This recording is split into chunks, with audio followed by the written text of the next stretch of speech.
Kia ora and welcome everyone to today's webinar. I will open up with a karakia for our session. Mauri ora kia mātou, arahina mātou ia mātou mahi, ke mihia he huarahi mō te kaupapa o te mātauranga hangarau, āwhina atu, āwhina mai, te pau e here nei ia mātou, hui e, tae ki e. We have two wonderful wahine joining us for today's webinar, where they'll be exploring inspiring findings from Poipoia kia puāwai, showing how 6 schools successfully lifted UE entrance rates for Māori and Pacific students through the conditions and initiatives that made a real difference. Joining me today is Melissa Densler, an education advisor and Māori researcher at NZCER. Melissa brings over 25 years of experience in secondary education, including 12 years as a DP. She's deeply committed to te tiriti o Waitangi and to advancing mana o reti mō te mātauranga Māori. Her work focuses on culturally sustaining leadership and Māori and Pacific student success, and she's currently co-leading a project on kaupapa Māori educational leadership. Alongside Melissa is Dr. Esther Smale, a senior researcher at NZCER as well, with almost 20 years experience in educational assessment. Esther works closely with Te Wāhanga, NZCER's kaupapa Māori research team, and co-leads a project on revitalising te reo in English medium schools. She's a former primary teacher with research published internationally and is passionate about honouring te tiriti o Waitangi and addressing inequities in partnerships with Māori and Pacific communities. I will hand over to you, Esther and Melissa. Kia ora. Rawe, I'll just share my slides and we will make a start.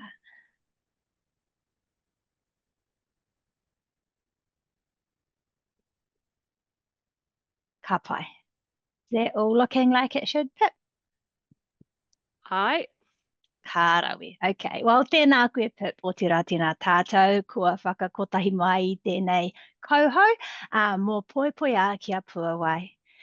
He maha a māua mihi kia koe Pip, I te tuatahi me mihi ka tika kia koe I te karakia tīmatanga, tēnā koe. I te tuarua e rere hoki ana a māua mihi kia koe au kupu whakataki, nei rā te mihi kia koe. He mihi hoki kia koe Caitlin I au whakaritinga I tā tātou nei hui topa I te ahiahi nei. Kāore e kore, me mihi hoki kia koutou ngā kaiako ko hono mai I te ahiahi nei. Nei rā te mihi kia koutou katoa. Ko wai māua, he uri hau o Kotirana o Ingarangi anō hoki, he tangata taritia hau, no reira ka whai au I ngā mātāpono o taua tiriti mō ake tonu atu. Ahako e noho ana au I Otipoti e raro I te maru o Kaitahu, he kairangahau matua au I rangahau mātauranga o Aotearoa, ara NZCER, I te whanganui a tara, ko Esther Smale tōku ingoa. Kia ora, he uri ahau ngō Ngāti Maniapoto no te Rarawa hoki, he kaitohu mātauranga me he kairangahau Māori ki NZCER ahau, ko Melissa Densler tōku ingoa. Kia ora. Kia ora hoa. So the two of us are part of a larger team who were involved in the research project Poipoia kia puāwai, which we are going to be talking about today. And this project is one that we did in partnership with NZQA, the New Zealand Qualifications Authority. We consider it a real honour to have been invited to contribute to Technology Education New Zealand's Wednesday webinar series. It's a bit of a tongue twister. We really hope that the findings that we're about to share will resonate with you all, no matter what age group or learning area you teach. Because even though the focus of our kōrero is how schools support ākonga Māori and Pacific students to attain university entrance, in essence, what we're talking about is effective practice. So I could confidently say that at least 95%, if not a higher percentage of what we are going to share today should be relevant to those working in early childhood through tertiary. Okay, so in addition to the two of us, our team also included Georgia Palmer, Renee Tuiwhangalele, Lorraine Spiller, and Sally Boyd, who you can all see on the slide. And this team was formed really intentionally. We knew we needed a rōpū who brought the expertise to work with and hear the voices of ākonga, kaiako and whānau Māori, Pacific students and Pacific staff and family members, and also the non-Māori and non-Pacific staff who work in Aotearoa, New Zealand's English medium secondary schools. In short, everyone was in for a reason, and each of us took a lead with specific aspects of the rangahau. Okay, what's on the agenda for this afternoon? So first up, we're going to provide you with some background about the Poipoia kia puāwai research project. Then we'll outline the methodology that we used, and we're going to spend most of the session sharing our findings with you, and we're going to do this in two parts. So first up, Melissa actually is going to focus on the ways that schools were laying the foundation for success by establishing the conditions that supported high UE attainment for ākonga Māori and Pacific students. And then she's going to hand back to me, and I'm going to tell you about the types of initiatives and approaches that schools were employing to support success for these learners. And then at the end, there'll be time for us to respond to those questions that you are hopefully going to be popping into the Q&A field. So how did this all come about? Well, the project stemmed from a 2022 NZQA Insights paper about university entrance, and one you can see here, and that examined whether current programs lead to equity for ākonga Māori and Pacific students. The short answer is they don't, and that paper called out this inequity. And it also noted that NZQA had identified 32 schools at which the UE attainment of ākonga Māori and Pacific students was at least 10% higher than their decile, now EQI, band average. Now, the NZQA paper included what we heard as a call to action, because it said that a next step could be to work with these schools to identify the strategies that underpinned these higher UE attainment rates for ākonga Māori and Pacific students, with, of course, a view to sharing these findings with other schools to help them make positive changes. And that is exactly what we had the privilege of doing with the project Poipoia kia puāwai. And as our report's title indicates, our study's overarching research question was, in what ways do schools support ākonga Māori and Pacific students to attain UE? Okay, so how did we go about this mahi, this rangahau? Well, Poipoia kia puāwai was a strengths-based mixed methods study, and within it, we worked with 6 schools that had a sustained record of higher than average UE attainment for ākonga Māori and Pacific students. And we called these higher UE attainment schools. These were all schools that had more than 100 Year 13 students, of whom around 20% or more were Māori and or Pacific. At each school, UE attainment for these groups of students had been at least 10% higher than the Equity Index band average for at least 3 of the past 4 years. So during the study, we worked with 3 schools serving high proportions of ākonga Māori, and at these schools, we focused on ākonga Māori. And with 3 schools serving high proportions of Pacific learners, where we focused on Pacific students. We'd like to pause now to acknowledge and thank the people who took part in this rangahau.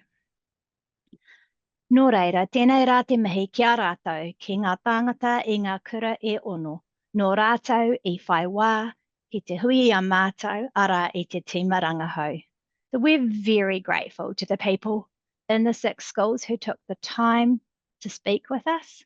At these schools, of which 3 were in Auckland, 2 were in the central North Island, and 1 was in the South Island, we would like to thank the approximately 40 Year 13 ākonga Māori and Pacific students who took part in a focus group session. The school leaders, teachers, careers advisors, whānau Māori and Pacific parents who took part in interviews. And finally, we would also like to thank the approximately 120 teachers who completed our online survey. In total, close to 200 people took part in this research, and we are grateful to them all. Nō mātou te whiwhi. So as a team, we talked a lot about how to create space for the voices and knowledge streams of all those involved in our project.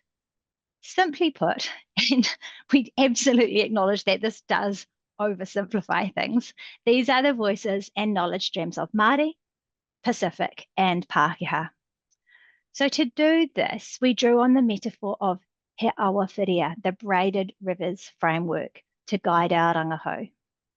This framework, as Angus and Sonia McFarlane conceptualised it, acknowledges Māori and Western knowledge streams and creates space for kaupapa Māori research as a distinct stream.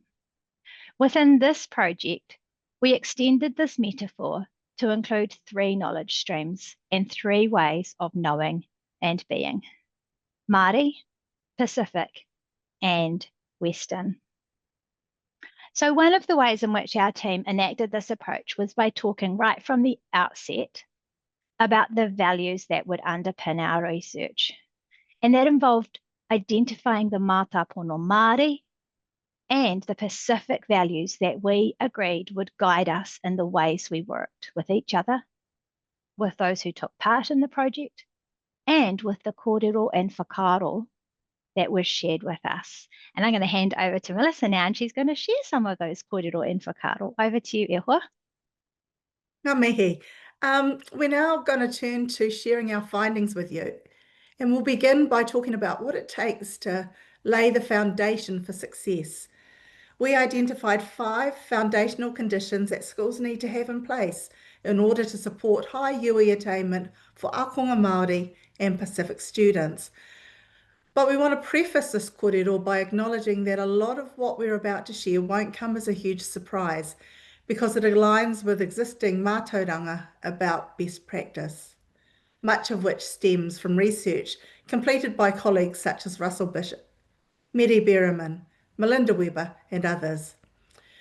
Within this presentation, we've also highlighted the alignment between our findings and existing understandings about best practice by including extracts from 2 well-known best practice documents, Tā Taiako and Tapasa. The first foundational condition that we identified is all about how much relationships matter and the importance of establishing and maintaining meaningful staff and student and school and whānau relationships. In terms of staff and student relationships, both ākonga Māori and Pacific students emphasised that having caring, respectful relationships with their teachers was critical. They noted that many, but not all, of their teachers prioritised relationship building. At schools where we focused on ākonga Māori, Kaiako Māori told us that they were particularly intentional about fostering caring relationships with ākonga Māori that enabled them to learn and succeed as Māori. These findings align with the Te Taiako competency whanaungatanga.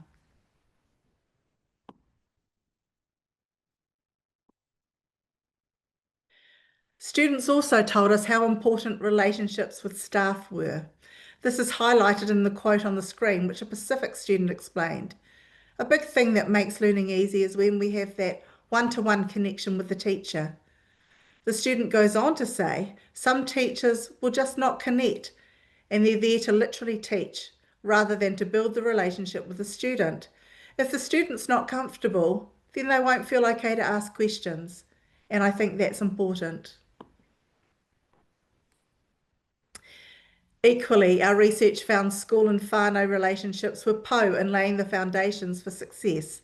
One of the principals noted, you need ākonga to feel connected to a place because then they drag their whānau in. That principal added, they go, look, I'm going to perform tonight, come along, come and watch. and everyone gets excited and comes along. Many schools had also developed ways to establish relationships with whānau Māori and Pacific families that were specifically focused on supporting students to gain NCEA Level 3 and UE.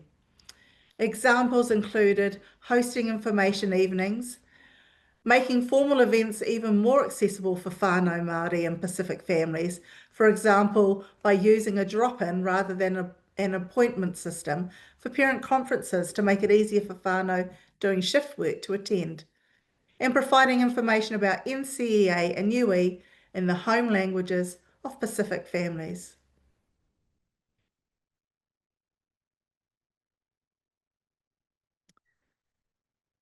The second foundational condition that we identified is about how much culture matters. Here we're talking about how essential it is for teachers and school leaders to understand the importance of culture and the need to ensure that the school environment affirms the languages, identities, and cultures of ākonga Māori and Pacific students. We found that people really matter here. We heard that having Māori and Pacific school leaders, teachers, careers advisors and board members was critical because they positioned themselves as advocates for ākonga Māori and Pacific students and played a really important role establishing relationships with the learners, whānau and communities.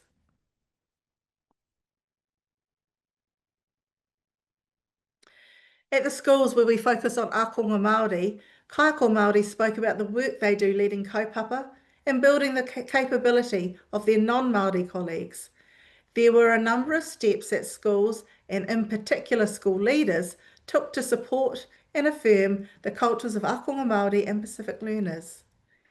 These included ensuring UE-approved subjects like te ao haka, te reo Māori, and Pacific languages were offered, identifying ways to ensure that everyday school practices affirmed and celebrated the languages, identities and cultures of ākonga Māori and Pacific students, valuing and remunerating kaiako Māori and Pacific teachers for the additional work they did supporting ākonga Māori, Pacific students and their non-Māori and non-Pacific colleagues.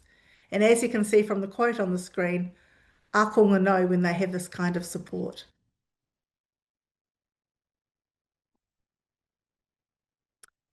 Thirdly, and as we all know, we found that high expectations matter.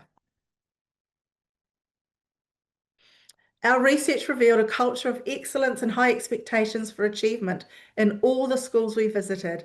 Ākonga Māori and Pacific students were supported in their aspirations by kaiako having an unwavering belief in them that they could achieve.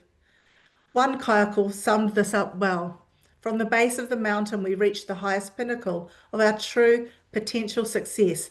What happens when we reach there? Another mountain comes, another bigger mountain. So we're motivating, speaking success into those things. That's our norm. Excellence is who we are.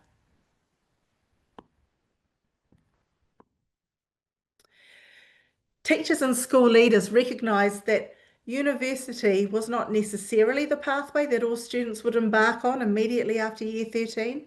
However, they were adamant that all students should have the option to do so. The quote on the slide speaks to this.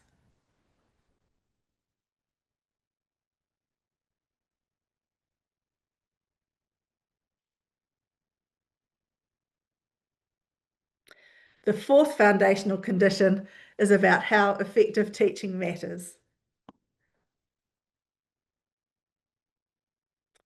During our conversations with ākonga Māori and Pacific students, they told us that effective teachers did things like establishing caring and respectful relationships with them and their families, believing in and having high expectations of them, and creating culturally safe learning environments.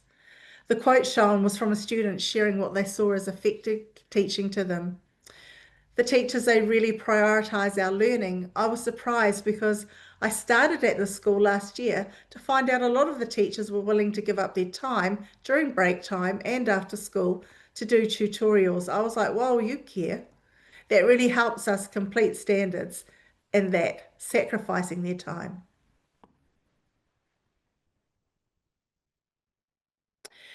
School leaders fostered a culture of high expectations for staff and prioritised learning and continuous improvement. They valued the skills, knowledge and experiences that kaiako Māori and Pacific teachers have. The quote from a kaiako Māori speaks to this point. It's really in the way that we deliver, pushing that student to their truest potential, which is much more than they have ever realised. You've got to take them to that realm of the unknown.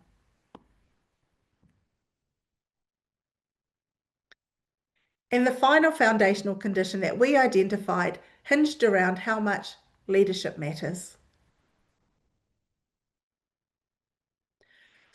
School leaders had clear visions for equity which underpinned the work the schools were doing to support high UE attainment. This leadership was evident at multiple levels, from the school's leadership teams through to the students. And in all the schools, the SLT, and particularly the principal, led with moral purpose. They played a crucial role creating the conditions that enabled others to support ākonga Māori and Pacific students to attain UE. They did this by walking the talk and having an unrelenting focus on improving equity for students and through fostering a school culture, introducing initiatives and approaches that supported this goal. Now, so in addition to those 5 foundational conditions, we also identified that schools had developed and were using a variety of initiatives and approaches that supported high UE attainment for ākonga Māori and Pacific students. So once again, many of the findings that we present here align with existing knowledge about best practice. And in this part of the presentation, we draw particular attention to the fact that some of our findings align with those identified by Melinda Webber and others within phase 3 of the University of Auckland's Star Path project. Okay, so what were these initiatives and approaches that supported success? Well, first up, we identified that these schools had developed leadership systems, roles and opportunities that prioritised relationships, learning and achievement. And one way that they did this was through establishing systems that allowed deans and or like whānau or homeroom teachers, back in the day they would have been form teachers, to move with students, ideally from year 9 through all the way to year 13. We also found that these schools had established a culture that enabled Māori and Pacific teachers, students and family members to lead. So, for example, in one instance, we heard how this empowered Māori staff to lead a change process that aligned the school's system for recruiting student leaders with mātāpono Māori. And as a result, many more ākonga Māori stepped forward and became head students. At all the schools, using achievement data to set targets, identify and respond to needs and allocate resources were practices that supported ākonga Māori and Pacific students to attain UE. So at these schools, senior leaders walked the talk by modelling data utilisation practices within their own teams and with the board, thereby establishing a school culture within which data use was highly valued. Likewise, teachers typically made excellent use of data for tracking student progress and identifying and responding to student needs. In many schools, students were actually taught to track their own progress and could identify if they required additional support with attaining credit.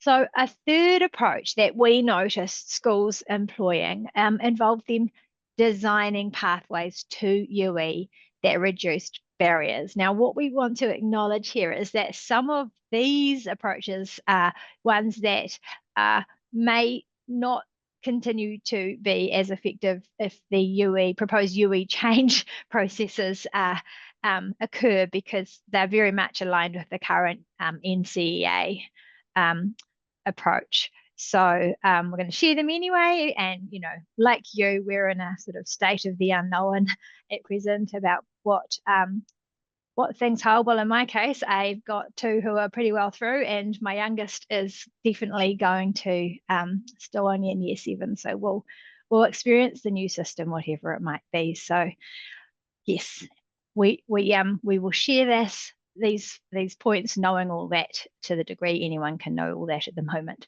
So these approaches that around designing pathways to UE that reduced barriers, in all cases, the 6 schools had a really strong focus on establishing coherent pathways to UE and communicating about these to all students. They used a variety of approaches to ensure that their offerings provided ākonga Māori and Pacific students with unimpeded access to pathways to UE.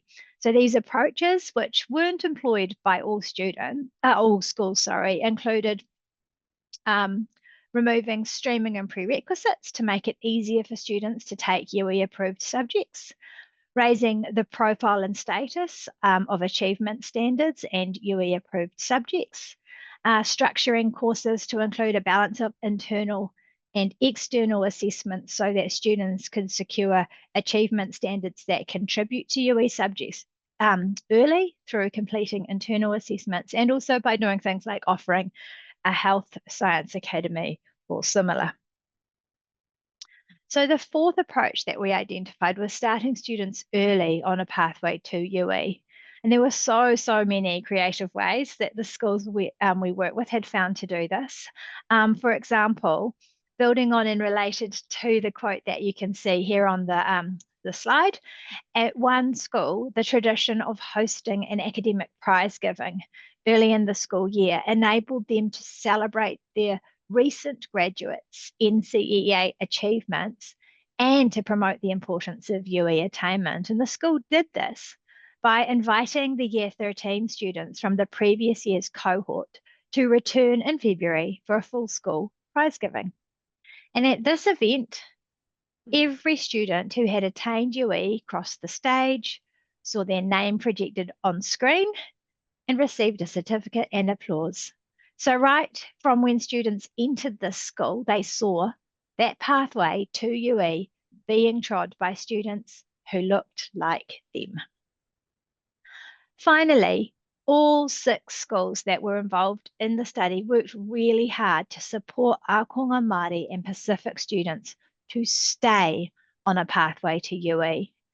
When it came to the initiatives and approaches that these schools were using to achieve this, they all emphasised the importance of tracking student achievement, communicating with learners and their whānau about how things were going and about what still needed to be done. And our team are all really quite fond of this quote that you can see on the slide. And it was shared by a Year 13 Pacific student and absolutely said with aroha in their voice. And they said, "Our dean is like the meanest keyboard warrior. She texts and she sends emails and emails. She's constantly contacting my family.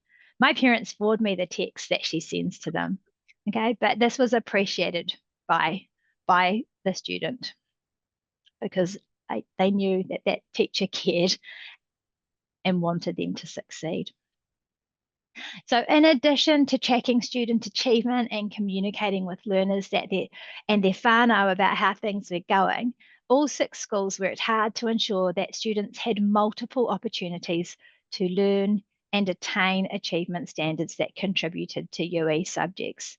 And they did this in a range of ways.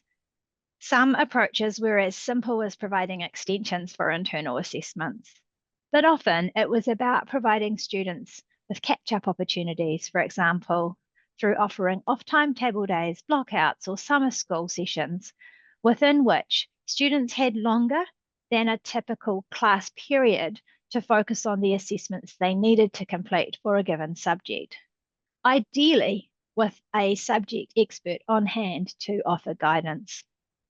In at least one case, we learned about an in-house mentoring system that a school ran each year from term 3 to support students who needed additional targeted assistance to support them to stay on a pathway to UE. Ultimately, the message we want to leave you with is that those at the 6 secondary schools who we had the privilege of working with were absolutely committed to improving equity for ākonga Māori and Pacific students. Their efforts to ensure these students had equitable access to a university education were underpinned by a wide range of conditions, initiatives, and approaches. There was commonality in many school actions, but schools had also introduced approaches that were tailored to the specific needs of their students and communities. All the schools were on journeys to become more culturally responsive and sustaining, and they all believed that their students had the right to be known, to be understood, and to succeed as Māori and or as Pacific.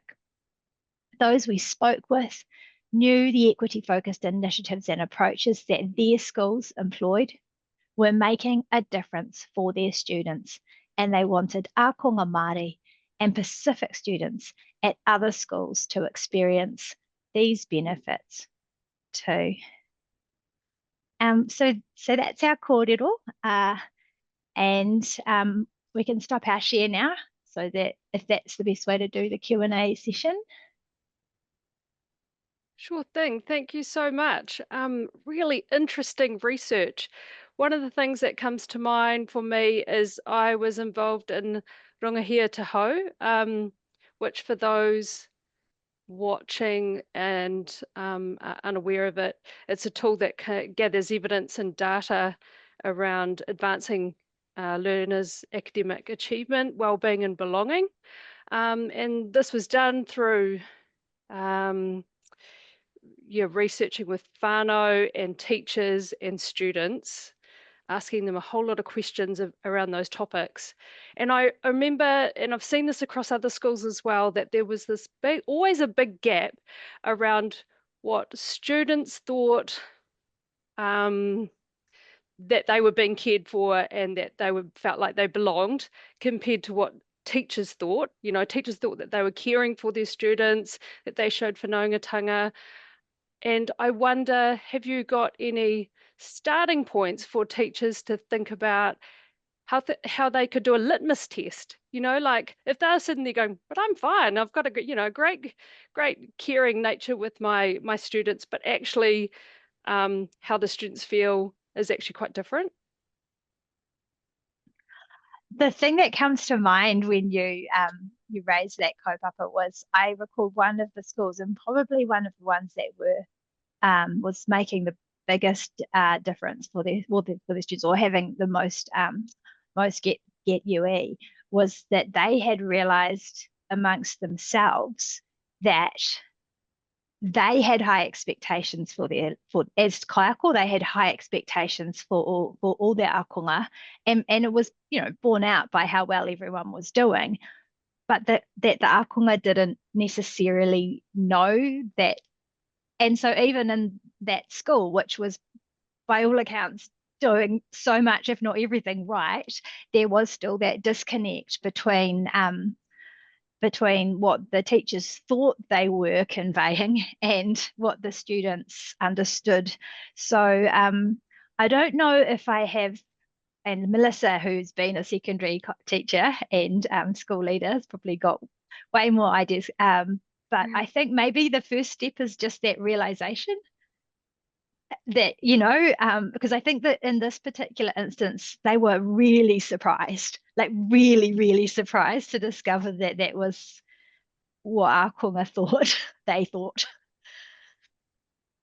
Yeah, I guess often, sometimes the first step is testing our assumptions, and we all have blind spots and biases, and it's really is opening yourselves up to those vulnerabilities where you're actually saying, you position and situate yourself within the classroom first, what you're bringing and your lived experiences, and put it all out in the open. And then I think you're more open to receive what it is that our students are actually, our ākonga are actually saying to us. But I think the first step is, which is a really difficult one, is trying to be sitting in your discomfort to start with. Yeah, fair enough.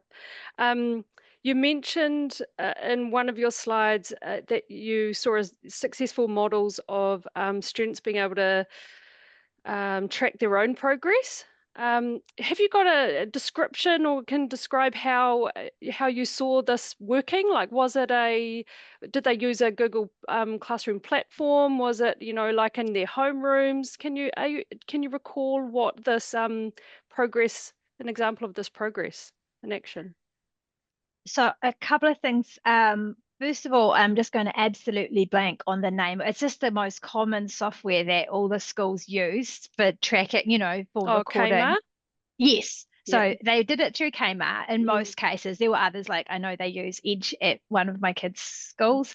But what they did is that they used their sort of homeroom periods to teach them how to use that app, and to make sure that they had access to it, knew how to to access it, and how to check it, and to so they didn't just have those times in those classes as a kind of, I don't know, that there was a focus to them, shall we say, and that was one of the focuses that they had. Then that's something I recall. There were probably other examples. So yeah, I mean, broadly, and I'm thinking outside the project now.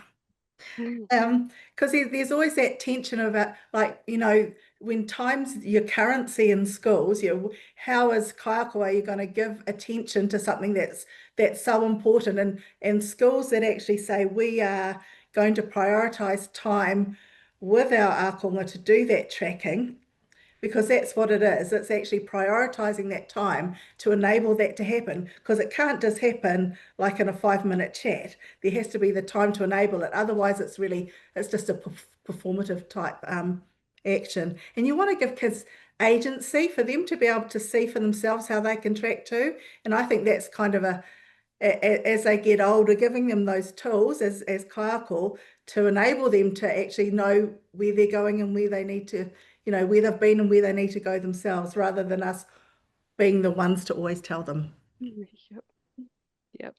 I loved your mention about, homeroom teachers going all the way through the years. I know my children at their school, they had the same homeroom teacher all the way through.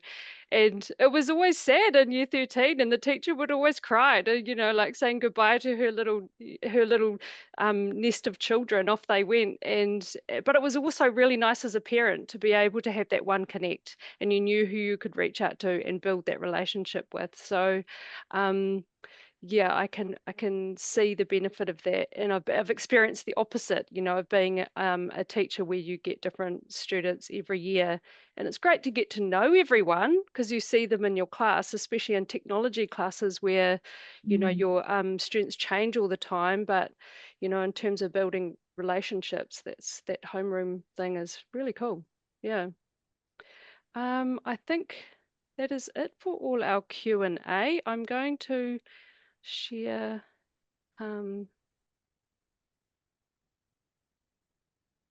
feedback slide. So yeah, please give us your feedback. You can scan the QR code there and give us some suggestions for future webinars. And if you want to start a conversation, go to our forum space in Akua to ask some further questions around this webinar. The next Wednesday webinar, this one's penciled in, not quite confirmed, but we've hopefully got Jack Penman. He's the founder of Jackboard. So that penciled that one in on 22nd of October from 4 till 5 p.m. We don't have one in September because we've got our TENS conference on about the same time. So we'll be all very busy. So pencil that date in. Righto, I will just close off with a karakia. Kia mātou katoa. Kua mutu mātou ia mātou mahi. Ia mātou kaupapa hoki arahina mātou. Ki kawe mātou ia mātou hei papa.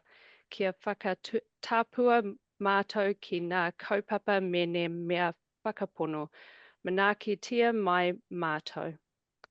Thank you very much, Melissa and Esther, for today. It was lovely chatting with you. Kia ora. Kia ora.